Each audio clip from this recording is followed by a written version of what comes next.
Two friends were walking through a park covered in snow when they spotted a dog that couldn't help itself in a snowy field. But when they came closer to give help, they cried out at what they found. It was really cold outside, and Alex and Ethan knew they should head home. These two friends who lived together had gone to the park to take a walk, but they soon figured out they were the only crazy people outside in such awful cold weather. They were getting really cold as they started walking back. "Dude, we're nuts for being out here," Alex said, pulling his coat closer around him. While walking home, Alex and Ethan heard a quiet noise coming from behind a tree. It was very soft, and if other people had been in the park, nobody would have heard it. As they wondered what it might be, the noise came again. "You hear that?" Ethan said quietly, his breath making white puffs in the freezing air. Ethan spent lots of his extra time working at places that help animals, and even though he couldn't see where the noise was coming from, he knew it was a dog making that sound. But why would a dog be outside when it was this cold? A scary feeling went down his back that wasn't from the cold weather. They thought maybe something awful had happened to whoever owned it, and it was trapped and trying to stay alive by itself. When Ethan and Alex heard the noise one more time, they slowly walked toward the tree, trying not to frighten whatever was there. Every step made scary crunching sounds in the snow. As they got nearer, they saw a tiny shape rolled up tight like a ball. It was shaking really bad, and snow covered almost all of its hair. "Something's wrong here," Alex said quietly, feeling more and more worried in his belly. As Alex and Ethan kept getting closer, the dog heard them walking, but it didn't try to look and see who was coming. It had no energy left to do anything and was just waiting to die. The men walked around the animal until they were standing right in front of it, but it still didn't react to them. The quiet was scary. Alex got down on his knees in front of the dog and lifted up its head. What he saw made his heart hurt. The dog wasn't opening its eyes, and its eyes weren't moving at all. Even worse, it wasn't moving at all. "Come on, little guy. Wake up," Ethan said softly as he tried to wake it up and get it to open its eyes, but nothing happened. Its body was almost totally frozen. And the poor thing was just skin and bones. It wasn't just a dog stuck in cold weather. It was also a homeless dog that had probably been suffering through the winter cold for days. But then Alex saw something that made his blood feel ice cold. Even though they hadn't seen it before, they saw a small shape right next to the dog. It was curled up close beside the dog with its face hidden in the dog's fur. "Ethan, there's something else here," Alex said, quietly, his voice shaking. Alex moved closer to turn the shape over, his hands shaking, not just from being cold. Both men yelled when they saw what it really was. "Oh no!" "Hey, are you okay?" Alex asked as he touched the body of a little girl, but she didn't answer.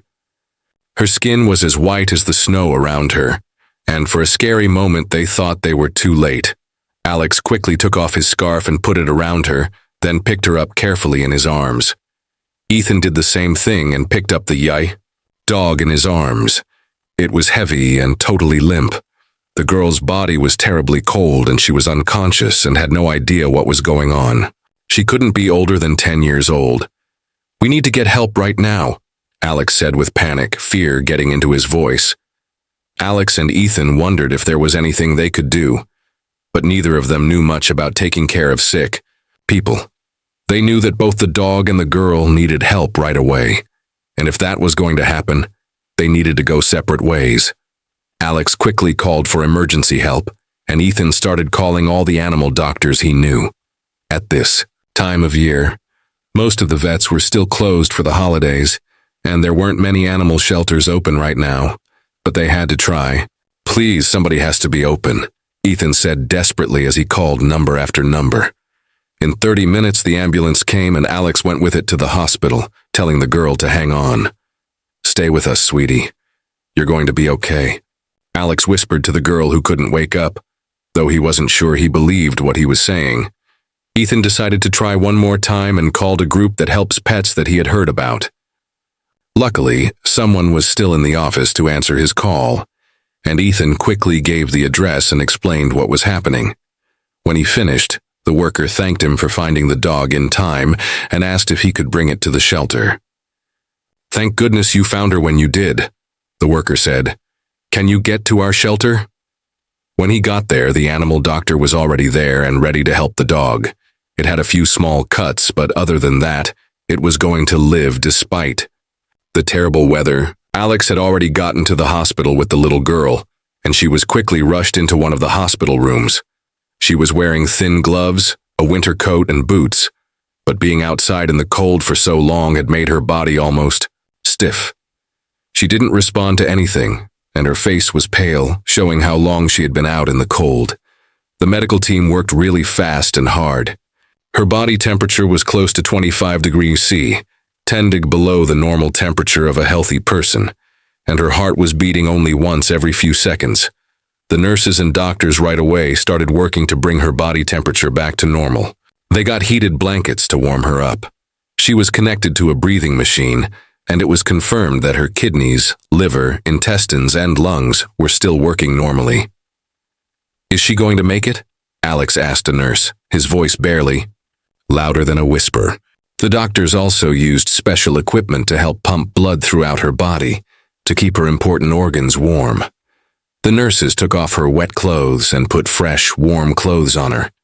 Ethan had joined Alex, and both of them stayed, trying to get as much information as they could, but the hospital workers asked them to go home. "I'm sorry, but since she's a child, we can only give detailed information about how she's doing to her parents," the doctor explained. "All I can tell you is that she's safe now, although she has a long time to get better ahead of her." The doctor continued, "The girl is going to live no matter what, and that's all thanks to the brave dog that curled up next to her and kept her warm during the storm." A feeling of relief came over Alex and Ethan when they heard the news. They wondered how long she had been out there and how exactly she had gotten there in the first place. But now none of that mattered. All they cared about was getting even better news tomorrow as they went home for the night. The next morning, Alex and Ethan went to the police station looking for news about a missing girl. They described what she looked like and the place where they had found her and which hospital she was in. They wanted to know if someone was looking for her. "We're looking for information about a missing child," Alex explained to the police officer. "We found her yesterday in the park." Thankfully, the police said that someone had filed a missing persons report, and her family had been searching for her for a whole day. They had been contacted a few minutes before and would be at the hospital soon. Alex and Ethan decided to go to the hospital as well. Because of the girl's condition, a doctor had stayed overnight to check on her and make sure nothing bad happened. But throughout the night, the girl had suffered multiple seizures caused by extreme cold, and it had been hard to deal with that. But as morning came, the worst was over. "She's a fighter," the doctor told them with a tired but hopeful smile. Her temperature was stable, and she'd likely go home by day's end. "As a special favor for finding her, we're going to let you visit her just once," the doctor said. "After that, you'll need the parents."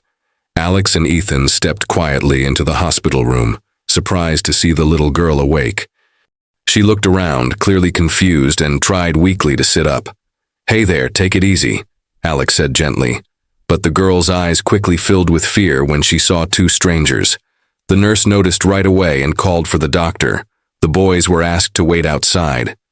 While they waited in the hallway, a woman suddenly rushed through the hospital doors. "Where is Emma? Where's my daughter?" she cried, panic written all over her face. The person who had come with her struggled to calm her down as she frantically looked around for answers.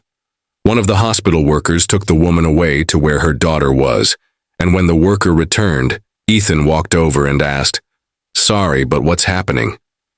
His voice was calm and kind. The worker explained that the woman was the girl's mother. She had just learned what happened and rushed over to be with her daughter. Having her mom nearby calmed the little girl. The doctors were now giving her more help, and seeing that she was no longer alone, Alex and Ethan decided it was time to go. They had done what they could. Before leaving, the hospital worker asked for a phone number, just in case someone needed to reach them.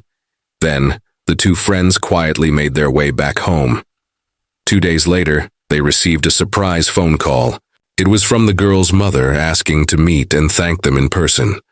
They agreed and chose a coffee shop near the park. When they arrived, they saw both the mother and the girl waiting for them. Her name was Emma. She was 10 years old and looked like a completely different person from when they had first found her. Her mom, Sarah, greeted them warmly. "I can never thank you enough," she said with deep emotion.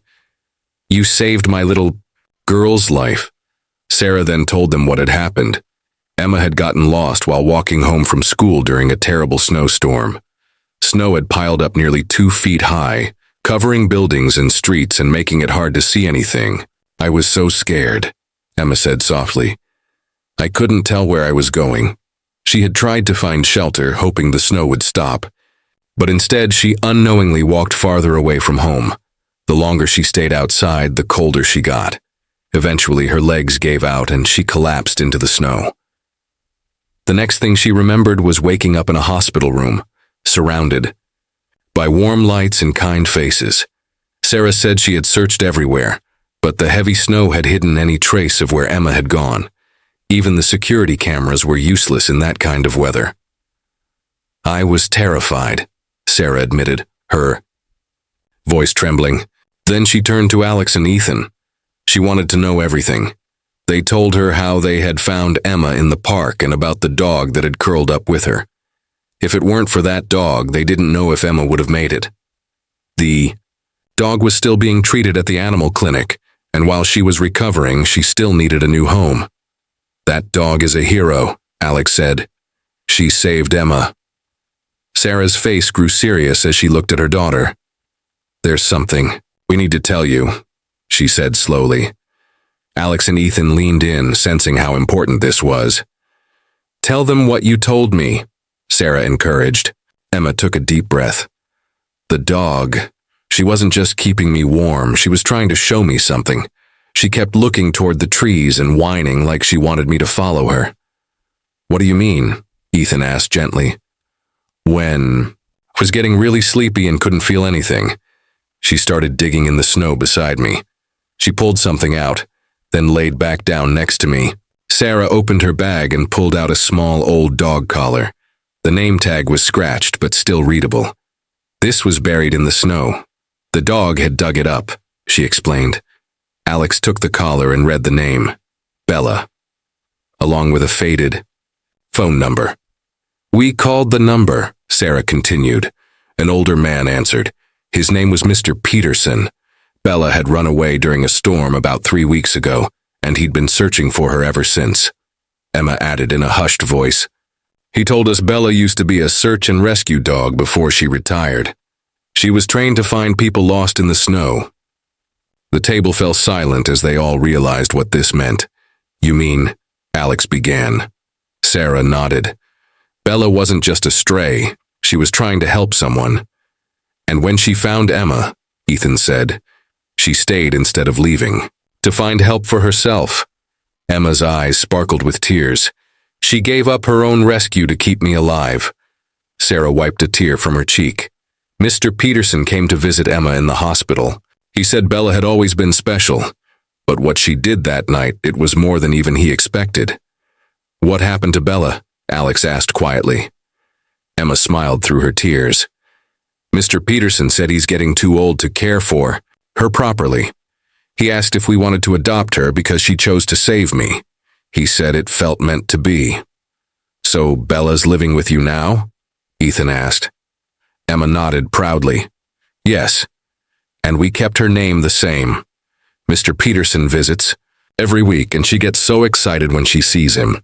It's like she has 2 families now." Sarah added, "He says Bella finished her final rescue mission that night. She found Emma, saved her, and found her forever home in the process." Alex and Ethan sat back amazed. "She really was a hero," Alex said softly.